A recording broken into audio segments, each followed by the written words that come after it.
Oi, mais um podcast Fonotalk. Hoje a gente está apresentando o programa no Dia do Fonoaudiólogo, então parabéns para todos os fonoaudiólogos que estão na nossa profissão aqui há tanto tempo, uma profissão que vem sendo cada vez mais valorizada, sobretudo agora depois da pandemia e durante a pandemia também, quantos fonoaudiólogos trabalharam e fizeram parte da recuperação de tantas pessoas durante o processo que a gente passou difícil de hospitalização, internalização, muitas pessoas internadas durante a pandemia. Então, muitos fonoaudiólogos estiveram no processo de recuperação desses pacientes. Inclusive, eu passei realmente a pandemia inteira trabalhando no hospital com os bebezinhos e as mamães. Então, eu queria parabenizar todos os fonoaudiólogos. Um beijo grande para todos. Hoje a gente vai falar com a doutora Maria Augusta, neurologista infantil, sobre os atrasos, sobre o que fazer quando o papai e a mamãe recebem esse diagnóstico das crianças, como ajudá-los, como é que a gente pode orientar todo esse processo. Tudo bom, Maria Augusta? Oi, Fernanda. Tudo bem? Muito Eu- obrigada por me chamar para estar aqui hoje. Parabéns pelo seu dia. Obrigada. Parabéns para todos os fonoaudiólogos que estão acompanhando a gente hoje. Muito obrigada. Espero que a gente consiga ajudar um pouquinho as famílias, né? Eu queria que você se apresentasse um pouquinho antes também, falasse um pouquinho da tua história, da tua trajetória. Depois eu vou repetir também um pouquinho aqui a minha, para quem está vendo o programa hoje a primeira vez, mas eu queria que você se apresentasse um pouquinho, Uhum. dissesse como é que começou essa caminhada. Bom, eu sou a Maria Augusta, eu sou neurologista infantil. Eu sou pediatra e neurologista infantil, né? A gente faz as duas residências, durante o processo de formação. A minha formação foi, no Hospital das Clínicas de Ribeirão Preto, eu fiz tanto a pediatria quanto a neurologia infantil Uhum. lá. E na residência eu já tinha um interesse muito grande por essa parte de reabilitação, de avaliação de neurodesenvolvimento, de acompanhamento de Hum. neurodesenvolvimento, sempre foi algo que eu gostei muito e foi o que me despertou o interesse pela neurologia infantil. Então, desde a faculdade já vinha isso, Já na vinha. pediatria e depois consolidou na neurologia. E aí, logo que eu terminei a residência, eu já comecei atuando dentro de um centro de reabilitação, né? Hoje eu trabalho no centro de reabilitação na Zona Leste de São Paulo. E aí acabei levando isso também para dentro do Hum, consultório. Hoje, grande parte dos meus pacientes são pacientes que têm o diagnóstico de alguma deficiência, algum transtorno do neurodesenvolvimento e sei. que fazem acompanhamento com equipe multidisciplinar.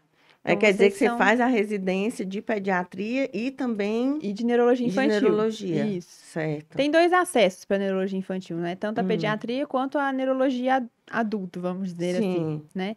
Mas eu preferi fazer a pediatria antes porque eu acho que é muito diferente tratar criança, né? Não é a mesma coisa sim. que tratar adulto. E você ter o conhecimento da pediatria faz toda a diferença.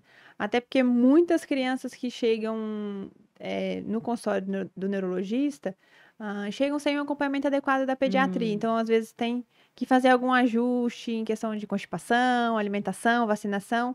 E aí, quando você já tem uma base ali da Sim. pediatria, eu acho que faz toda a diferença, né? Eu nunca tinha, a primeira vez que eu conheço, assim, os neuros que eu conheci até hoje, eu conheço com essa visão, né, de vir da neurologia mesmo, Uhum. da neurologia, vamos dizer assim, geral, e E aí depois caminha para a fazer. neurologia infantil. Mas aí já é um apoio grande, eu acho que isso para as famílias, né, porque aí você pode ajustar. Sim.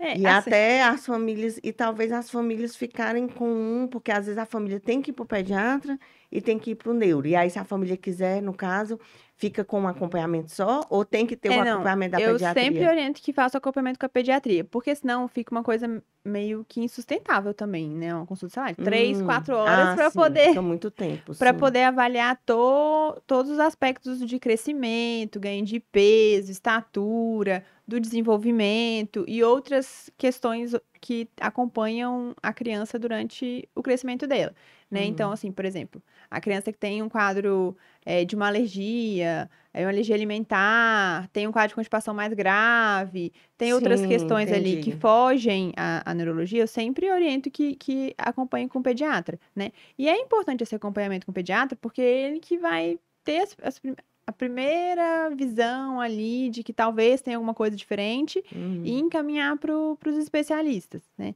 Então, meus pacientes todos, eu oriento que façam acompanhamento em conjunto com o pediatra. Eventualmente, eu dou algum palpite ali em alguma coisa que, Sim, principalmente crianças maiores, assim, que passam com o pediatra anualmente, ou às vezes até com um espaço maior, e tá ali uma rinitezinha que tá sim, entendi, começando, entendi, uma constipação, alguma coisa mais simples. Se eu vejo que é entendi. algo mais complexo, eu sempre oriento que É faça esse é uma acompanhamento. ajuda a mais para você, né, e para a Sim, família, mas a linha ficaria insustentável até para você, porque aí o pediatra, na hora daquela coisa, daquela emergência, né, ia daquelas, ficar uma coisa confusa. do acompanhamento mais do dia a dia, entendi. Aí fica melhor, mas aí não deixa de ser uma visão bem diferenciada, né, quando a Sim. criança chega para você poder ajudar e dar uma dica ali que às Acho que a gente vezes passa consegue ter uma visão mais despercebido. global, assim, né, da criança, e do que é comum de Sim. criança, e que às vezes quando a gente tem na formação, né, um atendimento muito mais de adultos, acho que isso acaba se perdendo um pouquinho, né? É, Se a você faz, criança tem que ter uma forma, eu acho até que é quando eu diferente. também quando fiz minha especialização em desenvolvimento infantil, tinha pediatras junto. Então, assim, essa parte de desenvolvimento você tem que estar atento a muitas coisas que às vezes passam despercebidas se você já tem essa formação antes. Sim. Mas assim, quando essas famílias chegam, que às vezes, como você e a gente já teve uma conversa essa semana na live, mas a gente viu que às vezes essa criança já passou pelo pediatra, o pediatra já viu alguma coisa antes e levou para você e pediu para ir até você. Mas quando essa família não tem, chega até você e você nota alguma coisa e vê que a família está muito perdida. Tá muito assim, nem tá imaginando o que pode encontrar alguma coisa, né? Alguma coisa de alteração. O que é que você tem? Como é os caminhos que estão sendo hoje em dia tudo tão diferente, né? A forma de lidar com essas crianças. Eu acho assim, tem um público bem variado de como que as crianças chegam num primeiro atendimento. Tem tantas que foram encaminhadas para um pediatra, que o pediatra já teve alguma observação, que às vezes já está até num acompanhamento ali multi, com uma fono, uma físio, uma terapia ocupacional, uma psicóloga, algo assim. E tem os que chegam completamente sem saber. Ah, eu tô aqui, mas eu não sei nem por que que eu fui encaminhada. A maioria das vezes teve um encaminhamento, né? Ou crianças mais velhas, a escola sugere que buscam atendimento, mas tem tanto esses que já, eu acho que pode ser isso, eu vejo isso de dificuldade, e outros que, principalmente quando é primeiro filho, né? Eu nem sabia muito bem o que que era esperado naquela idade, e a escola falou, olha, a sua criança, né, tem essa dificuldade, a gente vê em relação aos amiguinhos que essa brincadeira não está evoluindo de uma forma tão interessante, ou tem uma dificuldade maior ali na alimentação, uma dificuldade maior, no aprendizado, né? Eu acho que seria interessante uma avaliação. E aí, às vezes, esses chegam um pouquinho mais perdidos porque eles não tinham essa Não tinha. expectativa, né? E Sim. eu sempre falo que qualquer diagnóstico é muito uma quebra de expectativa também, né? Aí ninguém tem um filho pensando que eventualmente esse filho vai ter qualquer dificuldade, né? Sim. Seja de aquisição de marco de desenvolvimento, seja de aprendizado, seja no futuro, quando adulto, né? Então é muito uma quebra de expectativa. E a gente tem que ter uma sensibilidade muito grande nesse sentido, de entender que a gente tem que explicar, tem que conversar, eventualmente tem que ir comendo pelas beiradas, né? Tem que ir bem lentamente ali para, em algum momento, aquela família entender que realmente existe uma dificuldade, aquela dificuldade precisa ser abordada, e em algum momento a gente vai chegar num diagnóstico, e esse diagnóstico pode ou não ser aquilo que eles esperavam, né? Eu Uhum. vejo tanto famílias que chegam com muita esperança de que você fale, olha, não é nada, vamos esperar 5 anos, que com 5 anos vai falar. E tem muita família que já chega, não, pelo amor de Deus, o que que é? Quero saber, vamos, quero tratar, quero que ele evolua o mais rápido possível. E aí a gente tem que saber lidar com Com todas essas as todas as expectativas, situações, é. com todas essas expectativas, né? Tanto aquele que chega e fala e espera que você fale que não quer nada. E aí você tem que ter ali um pouquinho mais de tato na hora de conversar, quanto aquele também que quer resolver tudo, mas ele também tem que explicar que nem tudo vai se resolver e vai se resolver Sim. tão rápido e tão fácil quanto talvez eles esperem. né? O processo de desenvolvimento, apesar de ser algo contínuo, que está sempre acontecendo, independente da criança ter alguma deficiência ou não, né? Não é algo que entrei para fono em 2 semanas, estou falando. Não. Entrei para físio, no dia seguinte vou andar, né? Então é algo que demanda um tempo também. E a gente precisa contar que o cérebro da criança em desenvolvimento, ele precisa de tempo, né? Sim, Então, sim. assim, eu não posso esperar que ele adquira habilidades que, na verdade, aquele cérebro nem está preparado para adquirir ainda, né? Então, Essa a gente questão de tem que ter precisar de bastante tempo não é cuidado. aquele tempo de dizer que pode passar muito tempo, né? É aquela história, não é aquela história hoje em dia, por que que hoje em dia não se espera mais? Que a gente esperar o que é esse tempo? De explicar para as famílias o que é esse tempo. Porque às vezes, por exemplo, você pegou um bebê, vamos dizer, um bebê que nasceu, vamos dizer, os prematuros, que a gente tem aquela preocupação do prematuro alcançar aquele no primeiro ano de Uhum, vida, pelo menos, tem médico que dá um pouquinho mais, mas assim, naquele primeiro ano de vida a gente quer que ele alcance algum equilíbrio entre os marcos de desenvolvimento mais significativos. Mas, por exemplo, essa questão, vamos dizer, vamos começar aqui desde o zero de segurar a cabecinha. Um bebê que era para estar segurando a cabecinha aí com 2, 3 meses, mas ele está com 4, com 5 e ainda não segurou a cabecinha. Então, explicar mais ou menos até que tempo a família pode esperar por alguma coisa. E uhum, não, e deixar, e essa coisa também de mostrar para a família, de explicar um pouquinho entre ter o diagnóstico e fazer as terapias. Precisa esperar o diagnóstico para fazer as terapias, uhum. né? Que as famílias às vezes ficam muito nesse negócio. Não, vou esperar, eu fui para o neuro, eu vou esperar sair aquele diagnóstico final. Aí eu queria que a gente explicasse um pouquinho dessa questão de Sim. tempo, com relação aos marcos, até quando eu posso esperar, e com essa questão das terapias. Por que que explicar para eles por que que eu devo ou não esperar pelo diagnóstico para começar um processo terapêutico, Sim. entendeu? É.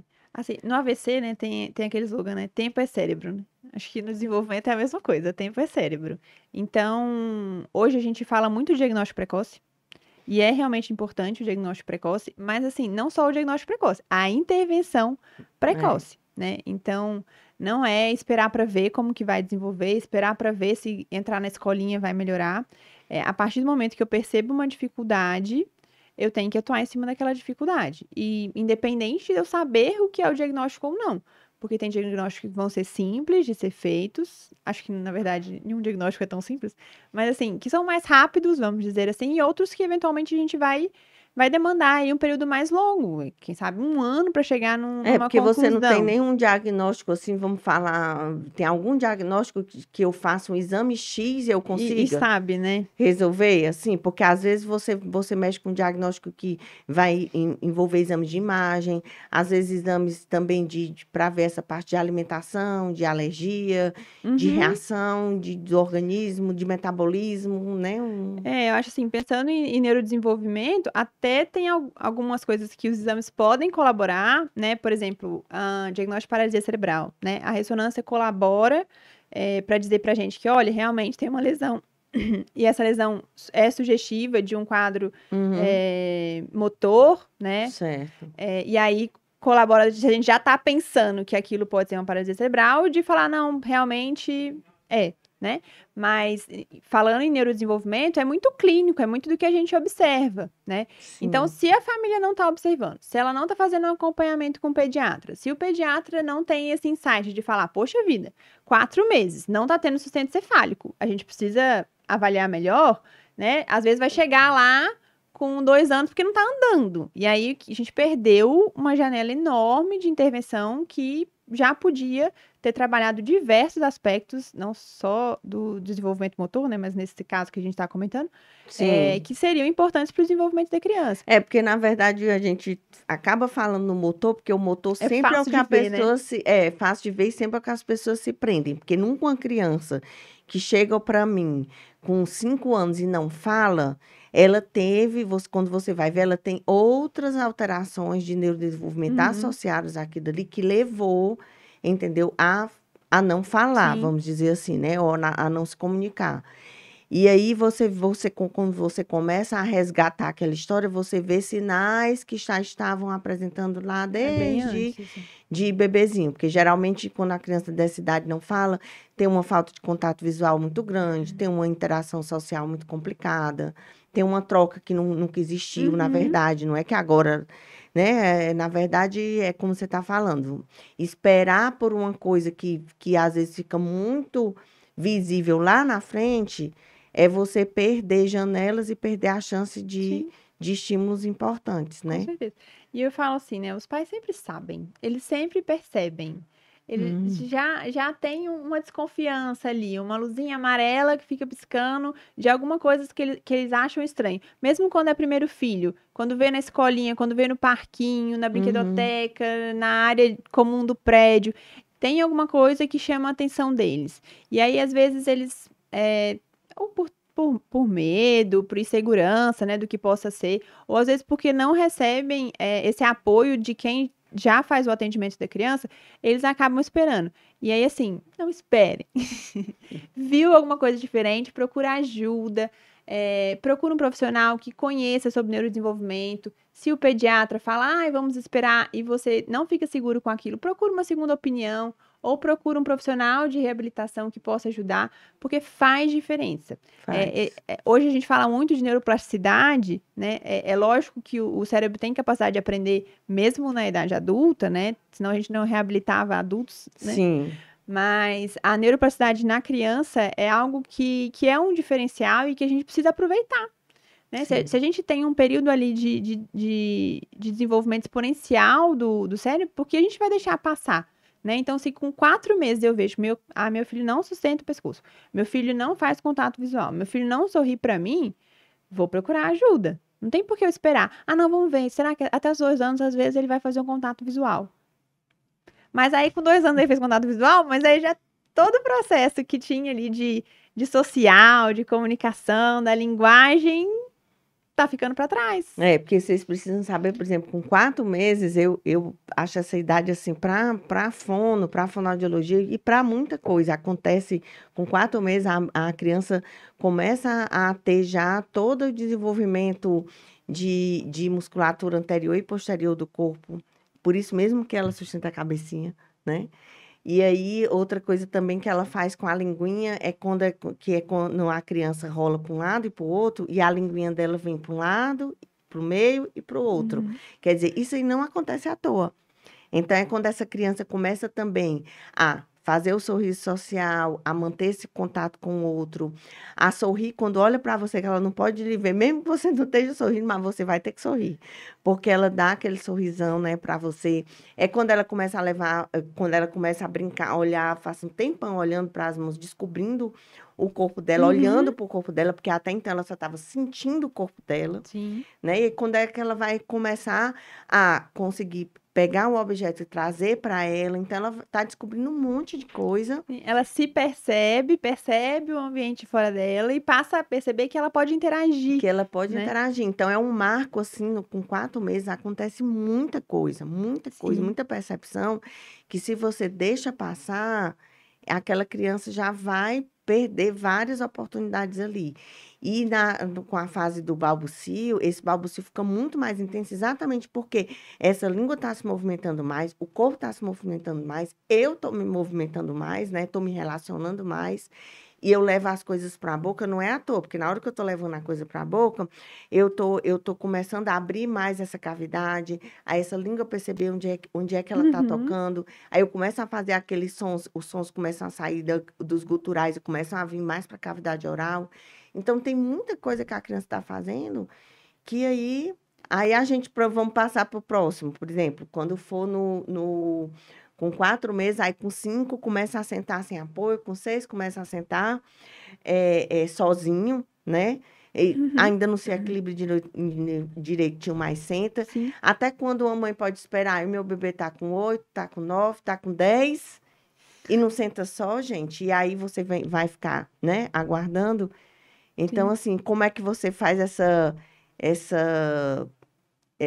sai do consultório e leva isso? Eu acho que outra coisa importante também é saber, isso aí que você falou também do pai e da mãe. vê que percebeu, vê alguma coisa, aí o profissional que está com ele diz, não, espera.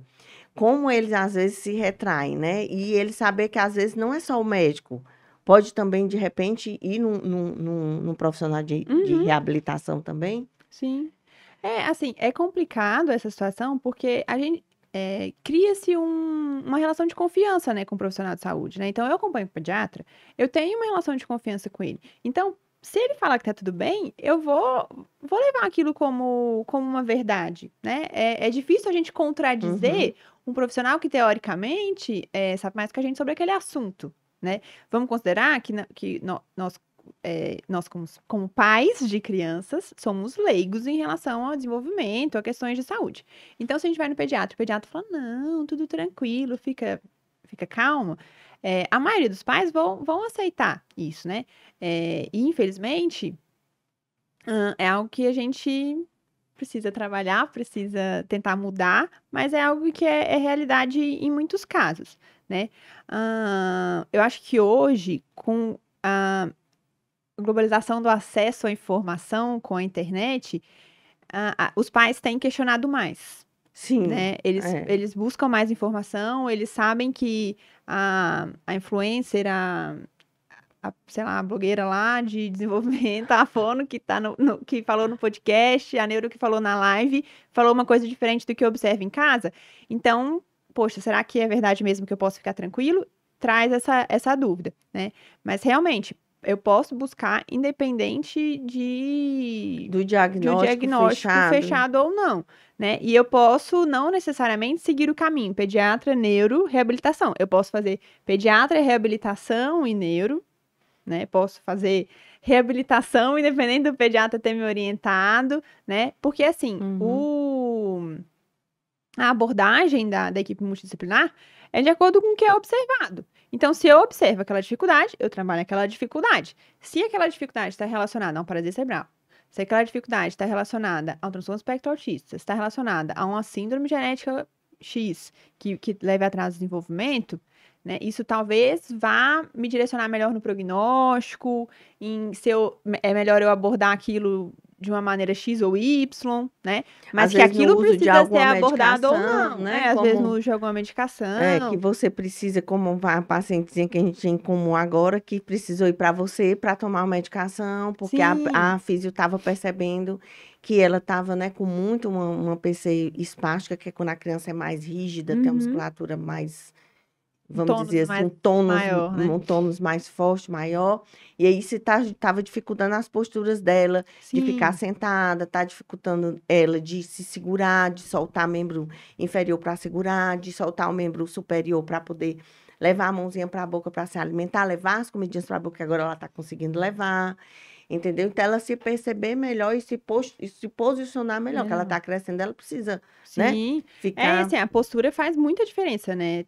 Faz diferença para alimentação, faz diferença para a faz. fala, faz diferença para a comunicação, faz diferença depois, mais velho, né? Num processo de aprendizado, porque imagina, a criança que não consegue ficar sentadinha, com uma postura legal na escola, ela vai ter uma dificuldade maior de perceber as outras crianças, de ver o De quadro, interagir, né? De né? interagir com a professora. Então, faz toda a diferença a gente trabalhar a postura. Então, se a gente tem algo que dificulta que essa criança atinja, né, uma postura que a gente espera para aquela idade, por que não a gente intervir? Se eventualmente precisar de uma medicação, aí eu posso procurar um profissional que vai indicar essa medicação da forma mais adequada. Mas eu acho assim, os pais percebendo, precisa procurar ajuda mesmo. Se ficou em dúvida, procura outro profissional, conversa com outras famílias, né? Vê o que a comunidade em que ele se insere, né? Sim, Tem sim. para oferecer para aquela criança, porque faz muita diferença.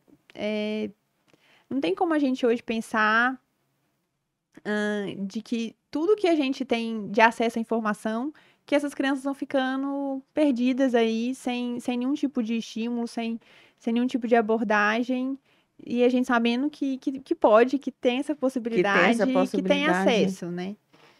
E com Ah, relação a esse neurodesenvolvimento no primeiro ano de vida, né? O que é que para você são questões mais importantes que acontecem aí, que às vezes você vê que passa despercebido? O que é que Vixe. esse pai, nesse primeiro ano de vida, assim, com relação à aquisição de fala, com relação a essa parte de alimentação? Nossa, tem muita coisa.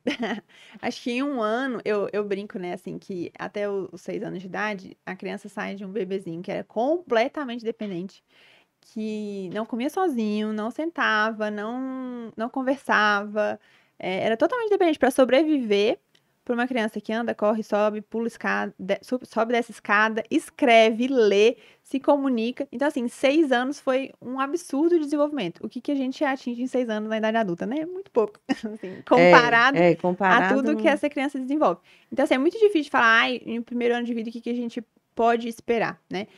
Hoje a gente tem como norte, assim, né, que a gente segue, os marcos de desenvolvimento que são propostos pelo CDC, né? Teve até uma atualização relativamente recente, acho que foi 2019 que saiu, a atualização dos marcos de desenvolvimento, que mudou algumas coisinhas, assim, não mudaram os marcos são, em geral, os mesmos, mudou um pouco da nomenclatura, que tinha algo que dava dúvida, por exemplo, assim, pode estar falando tantas palavras, sim. pode chutar uma bola. E aí, assim, pode, mas e se não tiver? Pode estar falando até 200 palavras, mas se estiver falando 153, né? Não que a gente fique contando quantas palavrinhas fala, mas assim, dava essa dúvida, né? E tinha também a questão de risco para atraso do desenvolvimento. Então, o que eles atualizaram foram que eles mudaram um pouco dessa Hum. nomenclatura, e aí é tipo, senta sem apoio. Não é pode estar sentando sem apoio, é senta sem apoio. Sem apoio. E não tem mais a questão de risco para atraso do desenvolvimento. É atraso ou não é atraso, né? Certo. E aí, algumas pessoas até questionaram porque alguma coisa mudou ali a idade, porque aí agora o marco é mais para você tem, por exemplo, senta sem apoio, com 9 meses. E aí, teoricamente, 9 meses, se não me engano, 90% das crianças vão atingir aquele marco, né? E aí, se a gente pensar, mas 75 atinge com 6. Por que que eu não coloco o marco com 75? E aí, se não atingiram com 6 meses, eu já reabilito mais cedo, entendeu? Teve um pouco de questionamento em relação a isso. Mas eu acho que, em geral, foi um documento que ficou bem feito, assim, e é o que a gente usa como norteador. Como norteador. Né? Então, assim, existem esses marcos no CDC, e aí a maioria das cartilhas que estão relacionadas ao marco de desenvolvimento são baseadas nele, né? Eu achei que foi uma perda enorme, porque, por exemplo, eu atendo no Sistema Único de Saúde, e a gente não tem, as crianças não estão recebendo mais aquela carteirinha, uma caderneta. Sim, a caderneta não Isso. tá mais. Não vem mais aquela caderneta, eles estão recebendo só a cartilha da vacina. Sim. E aí, aquela caderneta era maravilhosa. Eu adorava aquela caderneta. Porque naquela caderneta tem, além das questões de nascimento e as curvas de crescimento, tinha lá os marcos de desenvolvimento em que você podia marcar. Então, tinha lá 3 meses, sorrir. Você podia deixar marcado Olha o que, que a pro criança rosto da estava mãe quando a mãe fazendo, tá e aí conversando. a mãe... Isso. Então a mãe também conseguia se orientar mais ou menos por Sim. aquilo ali. Tinha dicas de brincadeira que você podia fazer. Tinha os 10 passos para alimentação saudável, tinha lá, quando você inicia A transição, a introdução. alimentação. Isso, introdução Introdução alimentar. alimentar. Então, assim, tinha várias coisas super legais. Tinha prevenção de acidente. Tinha um monte de coisa super interessante naquela caderneta que ninguém lê. Que, infelizmente, né? Acho que, assim, profissional de saúde tem que entender que ele também educa. O nosso, também é nossa função educar em saúde. Sim. Então, assim, não custava nada a pessoa pegar a caderneta e falar com a mãe, com o pai, falar, olha só, tá vendo essa caderneta que você tá recebendo? Ela não é só pra gente marcar a vacina, não é só pra preencher a curva de crescimento, perímetro cefálico e peso. Ela também tem essas informações. E essas informações são importantíssimas. E aí você pensa que toda criança recebia aquilo. Então, assim, não sei por que pararam de distribuir, acho um absurdo, deveria voltar. Dá pra pegar na internet, se não me engano. Depois eu vou descobrir e a gente arruma um jeito de disponibilizar. Pois então, se a gente descobrir, então a gente deixa nesse programa aqui o link. Porque é super interessante e tem a questão dos marcos. Sim. Então, era uma forma dos pais terem Com acesso certeza. a esses marcos, né? Hoje existem, hoje não, né? Sempre existiu. Mas tem formas de a gente ter acesso a esses marcos de desenvolvimento em outros lugares. Por exemplo, o site da SBNI, que é a Sociedade Brasileira de Neurologia Infantil, tem lá uma cartilha também. Uma cartilha. Dos marcos de desenvolvimento. E aí também ela é bem didática, porque tem aos 9 meses, o que eu espero que meu filho esteja fazendo? E aí também tem lá assim, se você não observa isso, procure ajuda. Então tem tanto os marcos daquele meses, daquela idade, quanto tem um sinal de alarme, né? Então, se, por exemplo, Legal. aos 3 meses não faz contato visual, suponhamos, né? Certo. Então, talvez seja lá como um marco, como um sinal de alerta de que você deva buscar ajuda, né? Porque às vezes, acho que isso daqui ele tá conseguindo fazer. Mas às vezes tem um sinal de alerta ali que realmente ele tá com alguma dificuldade, ou ele não faz, ou ele faz de uma forma não adequada, que eu já tenho que buscar. Mesmo aparentemente, estando indo mais ou menos nos outros Nos outros aspectos. aspectos. Né? Então, eu acho assim, existe o acesso, né? A família pode buscar essas informações, elas estão disponíveis na internet, não tem por que não ir atrás. E vi que tem alguma coisa ali que não atingiu, ou que tem, né, no caso dessa cartilha da Sociedade Brasileira de Neurologia Infantil, tem um sinal de alerta, então eu vou procurar ajuda.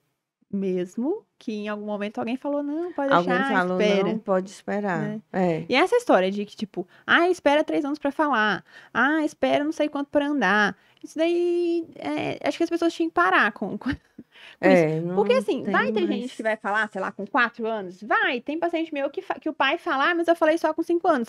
Ok, você falou só com 5 anos. Talvez, no seu desenvolvimento, isso tenha sido ok, né? Não dá pra gente também avaliar se teve alguma outra coisa, né? Mas, para sua criança, a gente não pode admitir que vai ser igual. Porque pode ser que realmente fale com 5 anos, pode ser que não. E aí, você esperou 5 anos. E aí essa questão também de fala e linguagem e comunicação, né? Porque, na verdade, falar é só você, vamos dizer, mexer os órgãos fonoarticulatórios e dizer alguma coisa. Mas não adiantaria se eu estivesse aqui falando com você sem sentido, sem interagir, sem olhar nos seus olhos, sem fazer essa troca, que uma hora o que é essa troca compartilhada, que é eu falar, você calar, Sim. eu calar para você falar, né? E você saber o que está acontecendo com o outro. Na hora que você está falando, você só sabe se você estiver olhando. Se o outro está concordando, se o outro está com dúvida, se o outro às vezes não quer falar alguma coisa Uhum. e lhe interromper para complementar. Então, não existe, na verdade, uma comunicação se eu falo sem saber que o outro participa desse contexto.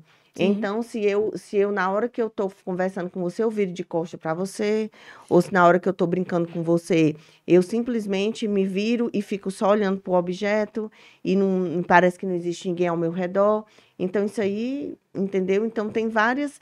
Se aquela fala, aquele atraso de fala está realizando alguma coisa motora, né? Uma apraxia, que é exatamente quando você não consegue conectar o comando do cérebro com o que a sua boca, o que a sua língua tem que fazer. Então, existem várias questões aí dessa fala não estar acontecendo. Às vezes, até uma coisa respiratória que a gente estava conversando, né? Uma criança que é um respirador bucal, às vezes tem sim Vai ter um uma dificuldade, tônus né? mais alterado de boca, de lábios e tudo isso aí, às vezes faz com que ele fale menos, ou fale com mais lentidão, ou tenha dificuldade para poder ter uma prontidão maior para a fala. Então, assim, tem várias coisas aí que você tem que ver, que se o pai e a mãe, de repente, sabe que eles não podem não ser profissionais de saúde, ou às vezes até são, né? Pode não ser um profissional de saúde, mas eles estão ali com os filhos dele. E às vezes, quando a gente é profissional de saúde e tem nossos filhos, muitas vezes a gente é até bom a gente se sentir assim meio inseguro e meio que não sabe de nada. Porque é melhor para você, tipo assim, apagar tudo e ver teu filho como ele é, Como seu filho mesmo. porque você, como você está falando aí, cada criança é uma criança, cada pessoa é uma pessoa. Se fosse assim, todo mundo dentro de uma sala de aula aprenderia da Ia ser mesma tudo igual. forma, com o mesmo, né? Mas você tem que olhar para aquele dali que não está conseguindo e por que que não está conseguindo. Sim. Pode ser alguma coisa, saber também que às vezes as crianças, não é toda criança que vai precisar de reabilitação de tudo. Pode ser que ele precise de reabilitação em algum setor, em outro ele consiga uma orientação. Uhum. Quantas vezes você não consegue resolver muita coisa dentro reorganizando a rotina daquela Sim, família? com Às vezes certeza. até você, eu acho, né, no consultório, né? Um É. exemplo, acho que interessante é essa parte de você, às vezes, ali ir atrás de saber como é que está acontecendo aquela rotina no dia a dia e você mudar ali um aspecto de alimentação, um aspecto de dividir o tempo do pai e da mãe para conseguir conciliar aquela rotina, porque o que o pai e a mãe pode oferecer de crescimento para o seu filho é muito maior do que eu acho que qualquer Sim, reabilitação, porque a reabilitação acontece em alguns momentos da vida. E o dia a dia do filho é muito mais intenso. com certeza. Então, acho que o nosso papel de poder estar na casa dele sem estar é muito, muito maior, né? Faz Então, acho que diferença. tirar aquela sensação também que o pai e a mãe têm de que só a gente que sabe de tudo, né? E, na verdade, a gente não Eu sabe acho de tirar tudo. realmente essa sensação de impotência, assim, que os pais às vezes têm e de mostrar que na verdade não, né? Eles podem muito mais do que o que eles Do que imaginam, eles né? imaginam. E realmente, essa questão de estar ali com a criança, de interagir, de participar, né, do processo terapêutico, faz, faz toda a diferença no desenvolvimento da criança, no aprendizado da criança, porque, pensa, né, o pai e a mãe é quem eles mais confiam, quem eles mais têm um apego, quem eles mais vão ter uma relação ali de carinho, né, de confiança. Então, se a pessoa que eu mais confio tá me estimulando para pegar a bolinha, vou pegar a bolinha, Sim, né? com É certeza. muito mais do que uma doida lá que tá com o cabelo todo despenteado, um batom vermelho na minha cara e fala, pega a bolinha, pega a bolinha.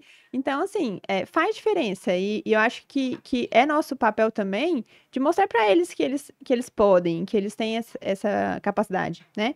De explicar, de falar, ó, tá vendo isso, isso, aquilo? E se a gente trabalhar dessa forma? Tá vendo essa questão aqui do sono, né? Danado para aparecer questões de sono.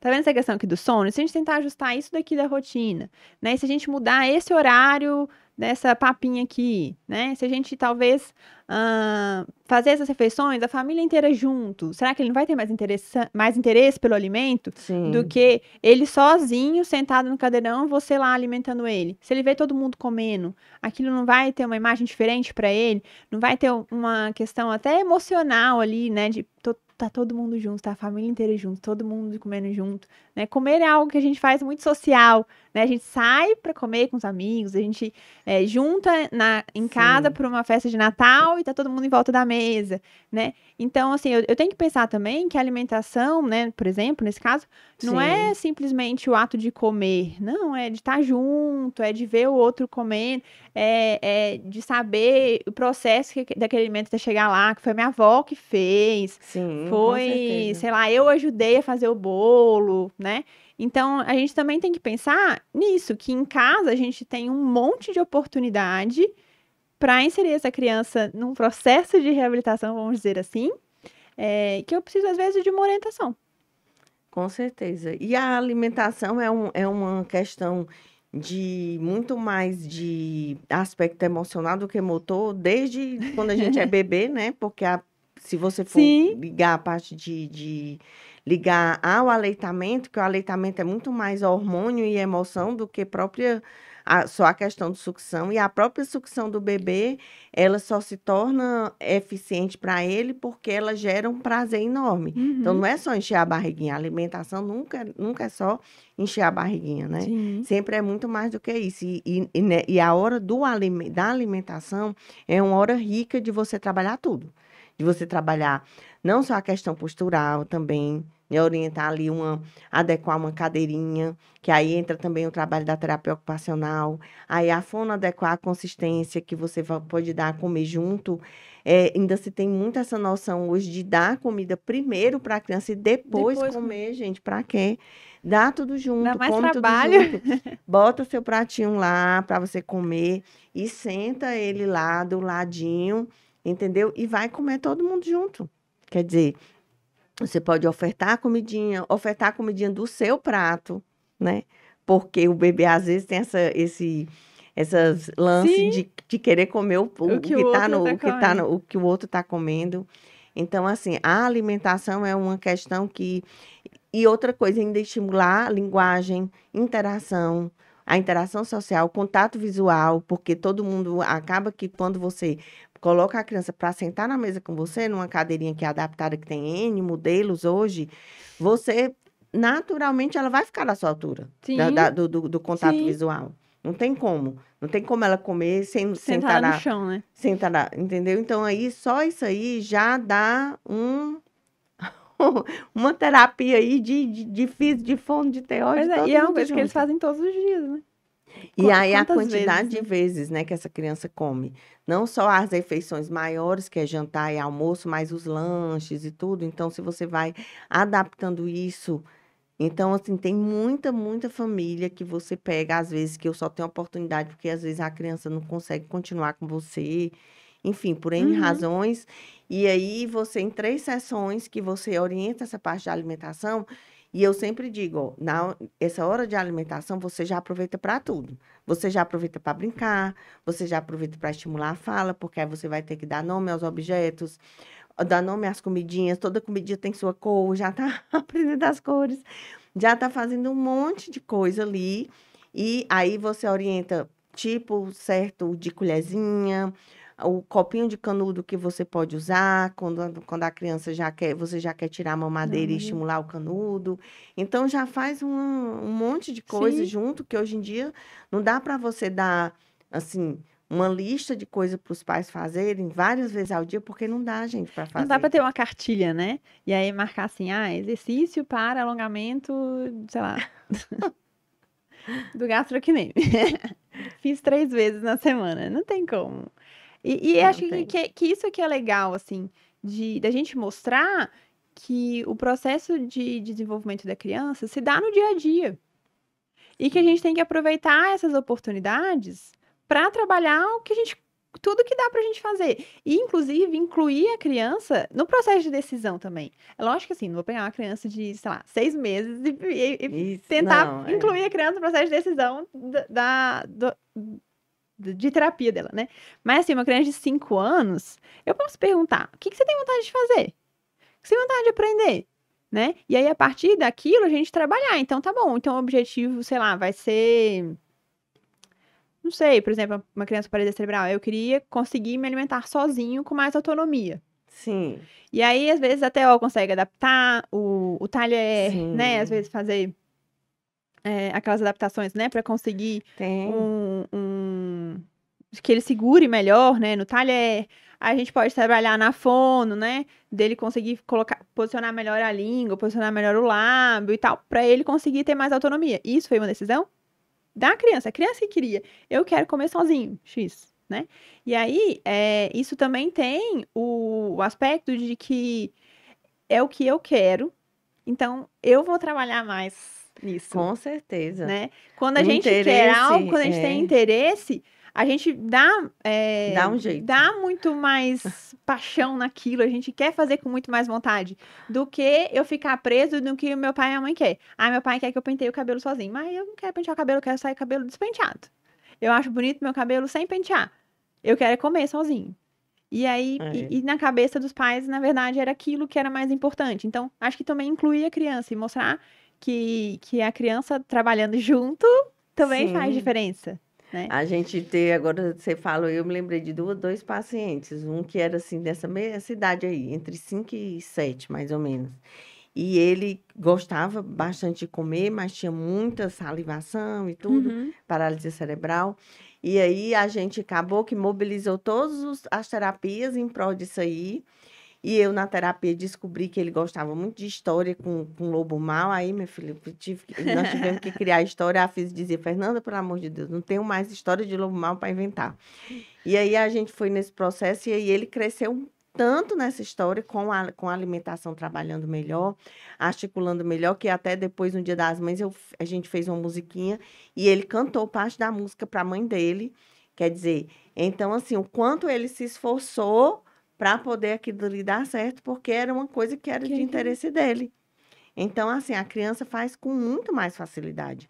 E não é só uma criança assim maiorzinha, você às vezes consegue descobrir, Uhum. mesmo até num bebezinho, né? As terapeutas juntas, ai, não estamos conseguindo ir além com essas posturas de efetivar alguma coisa, e aí você descobre, alguém descobre um brinquedo que chamou mais interesse, uma música Que que, gosta que mais. gosta mais, e aí você descobrindo o que a criança gosta e fazendo a terapia em prol dela conquistar aquilo ali é muito diferente. Sim. Aí ela vai fazer de tudo para poder.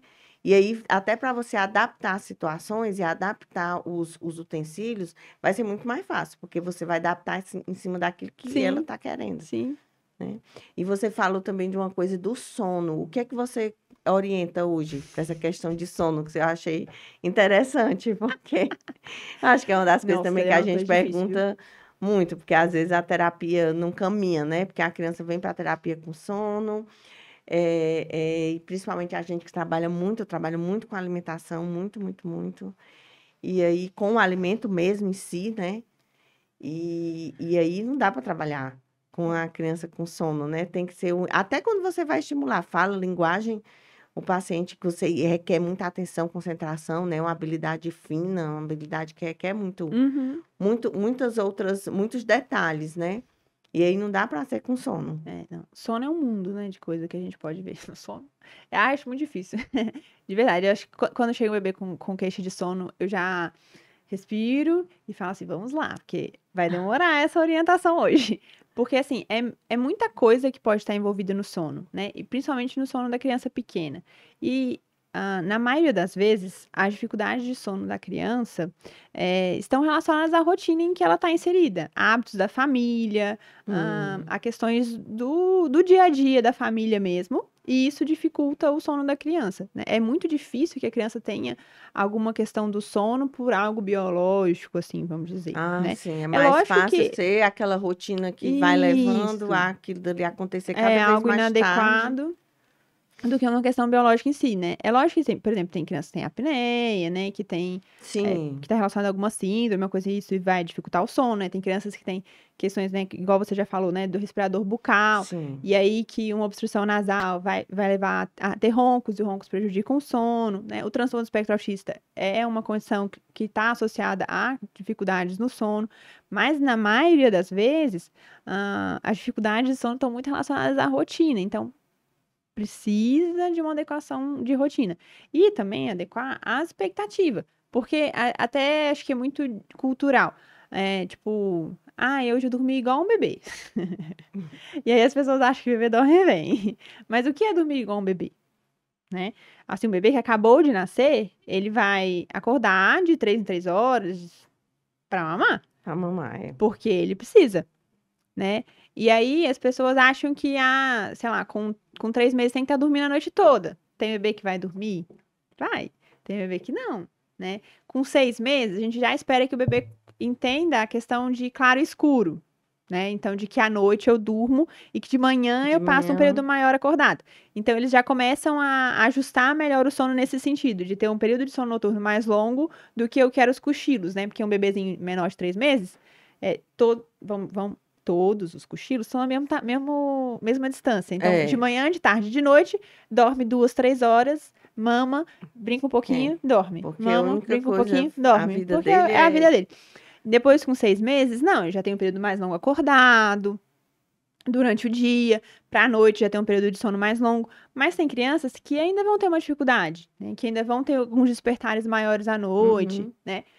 E que talvez não vão dizer nada, assim. É uma variante da normalidade, vamos dizer assim, né? É a certo. característica dele. Ele talvez vai ter um sono mais curto durante a noite naquele período, e aí mais pra frente ele consegue se ajustar melhor, né? Mas a rotina da casa também interfere muito, principalmente hoje em dia, que a gente tem luz elétrica, que a gente tem exposição à tela. Então, isso tudo atrapalha muito a rotina do sono da criança. Então, a família também precisa olhar para dentro de casa e ver assim o que que a gente faz que a gente pode também ajudar para melhorar o sono da minha criança. Então, assim, ter luz do dia, né? Abrir a janela, acender as luzes, levar a criança para o ambiente externo, nos momentos de dia, para ela Sim, entender que pra tá ela de entender que... manhã acordado, e no período da noite, deixar a casa mais escurinha, né? Diminuir a exposição à luz no período que eu espero que a criança esteja dormindo, né? Então, assim, eu vou vou tentar colocar ela para dormir sentada no sofá, de frente para a televisão ligado com a luz acesa. Não sei se não vai dar muito certo, né? Ai, vou colocar o celularzinho pendurado no bercinho. Não aguento aquele negócio de pendurar celular para pendurar no berço. Não devia existir.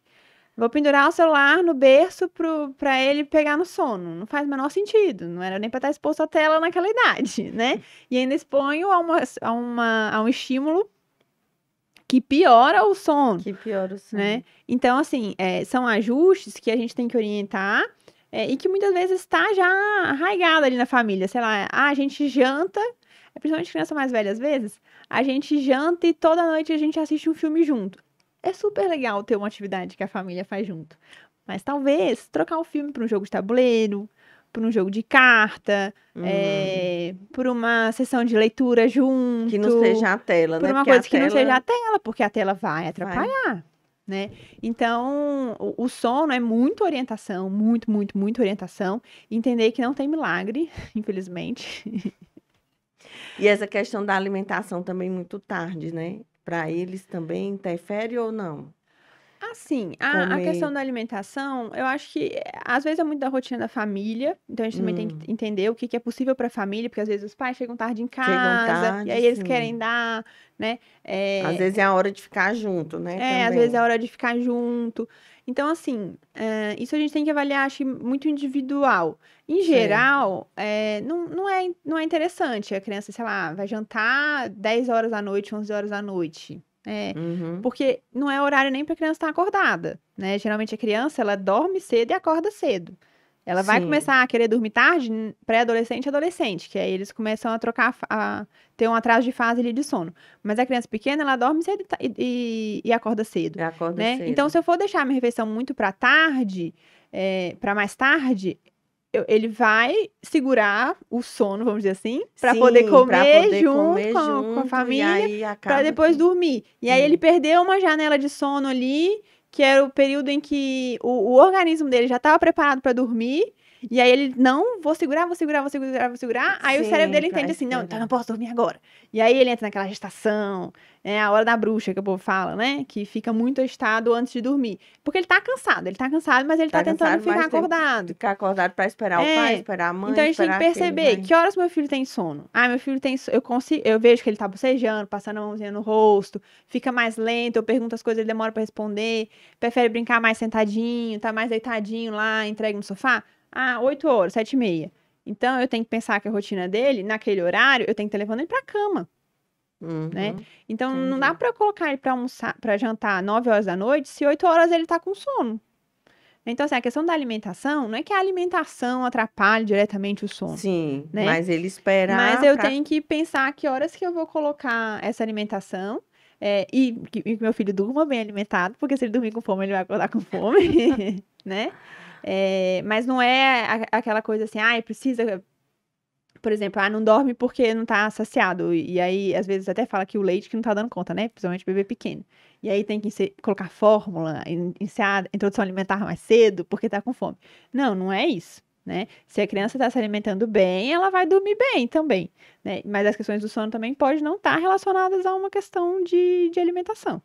Certo. É toda uma rotina Toda uma ali, rotina. vários Que, aspectos aliás, que como tudo que interferem. a gente falou aqui, né? Que Sim, acaba que a rotina e as orientações que a gente passa para o pai e a mãe, o que a gente pode interferir nessa rotina para ajustar, na verdade é que vai fazer, vai dar um ganho nesse desenvolvimento e um ganho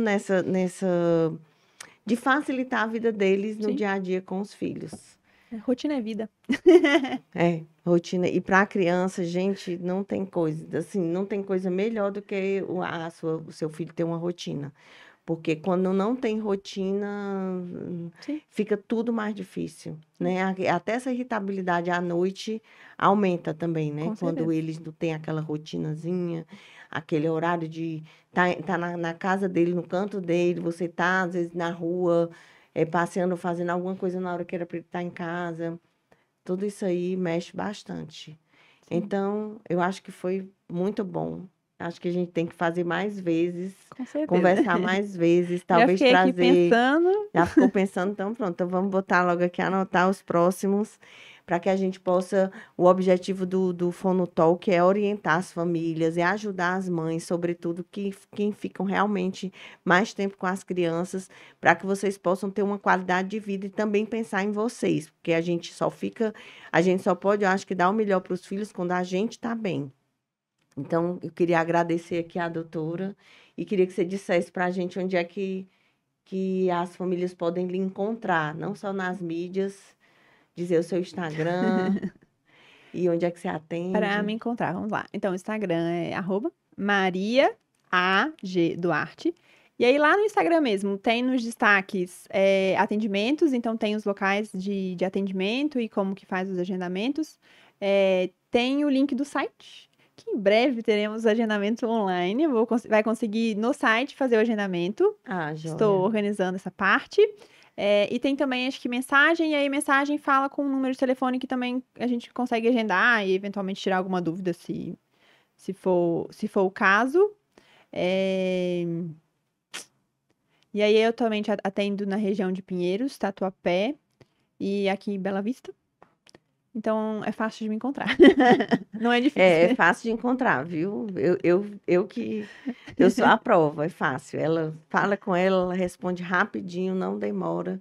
Então, assim, foi um prazer enorme. Eu acho que vai ser uma parceria excelente. Estamos colocando aqui mais gente no nosso network. Tem a doutora Maria Augusta. Em breve eu vou trazer aqui a doutora Bruna, que eu também já conversei com ela, que é pediatra também.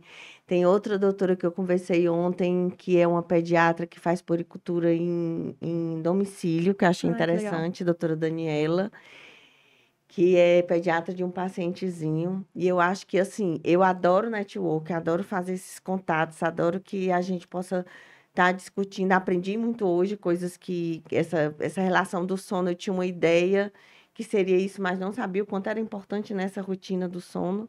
Muitas vezes a gente associa esse sono e as mães às vezes associam que o filho é muito agitado e às vezes já ficam querendo inserir alguma medicação e às vezes nem é necessário, né?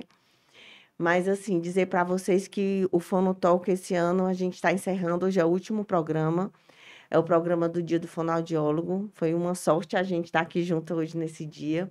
E dizer para vocês que eu sou Fernanda Santos, fonoaudióloga, estou aqui em São Paulo há aproximadamente um ano e trabalho muito com desenvolvimento infantil e com neurodesenvolvimento.